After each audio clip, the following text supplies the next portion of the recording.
कहा गया कि आपके जो माता पिता हैं वो दिल्ली यूनिवर्सिटी में हिंदी साहित्य के अध्यापक हैं। मुझे व्यक्तिगत रूप से पता है कि सत्य नहीं, पर मैं जानना चाहता हूं आपकी पारिवारिक पृष्ठभूमि के बारे में। मेरे पिताजी हरियाणा राज्य में एक विश्वविद्यालय है, महर्षि दयानंद विश्वविद्यालय रोहतक, उससे एफिलेटेड कॉलेजेस में हिंदी के अध्यापक रहे हैं। उस समय वहाँ लेक्चरर, रीडर इस तरह से हुआ करता था, जो आजकल असिस्टेंट प्रोफेसर, एसोसिएट प्रोफेसर होता है। मेरी माँ स्कूल की टीचर थी, पीजीटी रैंक पे, जो स्कूल लेक्चरर, जिसको इंटर कॉलेज के लेक्चरर आप लोग बोलते हैं शायद उत्तर प्रदेश में, तो वो हरियाणा में एक शहर है भिवानी, वहीं वो एक स्कूल में पढ़ाती थी। मैं उसी स्कूल में पढ़ा हूँ। तो हम 3 भाई हैं, तीनों वहीं पढ़ते थे, माँ वहीं पढ़ाती थी, हिंदी ही पढ़ाती थी। अच्छा, तो ये बात सही है कि मेरे पेरेंट्स हिंदी साहित्य से हैं, लेकिन दिल्ली विश्वविद्यालय से उनमें से कोई भी नहीं है, वहाँ से मैं हूँ। तो भिवानी में स्कूलिंग हुई, फिर उसके बाद? मैं 12वीं क्लास जब ख़त्म हुई तो फिर दिल्ली आ गया था, और दिल्ली विश्वविद्यालय आने का अकेला पर्पस था कि मुझे पॉलिटिक्स में जाना था। मेरे पिताजी की भी इच्छा यही थी। विकास नेता बनेगा? हाँ, मतलब नेता भी छोटा मोटा नहीं, मतलब उम्मीद तो उनकी बड़ी थी। मुख्यमंत्री बनेगा? और बड़ी थी। उनके मन में ऐसा था। और मैं स्टूडेंट लाइफ में स्कूल में ही पॉलिटिक्स में एक्टिव था काफ़ी। मैं जिस स्कूल में था वहाँ एक संसद हुआ करती थी, तो संसद में हर बार जीतता था, कई बार जीता हूँ इलेक्शंस। ऐसे वोटिंग होती थी? पूरी वोटिंग, प्रॉपर वोटिंग होती थी। उसमें 4 हाउसेस थे, उसमें हर एक हाउस से करीब 30-35 लोग होते थे जो चुने जाते थे। फिर उन 150 के करीब लोगों की एक समर्थ बाल संसद हुआ करती थी। विद्या भारती का स्कूल था, आरएसएस की बैकग्राउंड से, आप भी तो ऐसे स्कूल से पढ़े ही हैं जी। तो समर्थ बाल संसद नाम से पार्लियामेंट्री डेमोक्रेसी सिखाने का मंच था।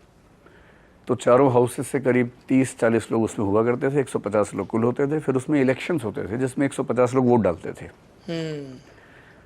तो उसमें मैं हर बार जीता हूँ। 12वीं क्लास में जब था तब मैं उसका प्रेसिडेंट बनने के लिए एलिजिबल था, क्योंकि 12वीं क्लास के बच्चे इलेक्शन लड़ सकते थे। उस साल कुछ वजहों से इलेक्शन कैंसिल हो गया था, वो वजहें बताना ठीक नहीं होगा, लेकिन कैंसिल हो गया था, तो वो इलेक्शन हो नहीं पाया। पर उससे पहले मैं हर साल इलेक्शन जीता था वहाँ पर।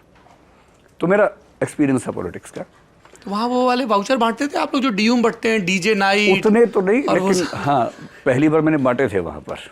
मतलब बहुत छोटे, सिर्फ इतना कि समर्थ बाल संसद को समर्थ बनाए, मुझे जिताएं, इस तरह के छोटे। नहीं, ये तो प्रचार वाले हो गए। जो डीयू में होता है कि वो डांस पार्टी, रेन पार्ट है, क्या होता है? सोशल्स होते हैं। एक बॉयज हॉस्टल डीयू का, जैसे फॉर हिंदू का बॉयज हॉस्टल होगा, और आईपी कॉलेज का गर्ल्स हॉस्टल के बीच में सोशल होता है, जैसे मोहब्बतें में दिखाया गया था।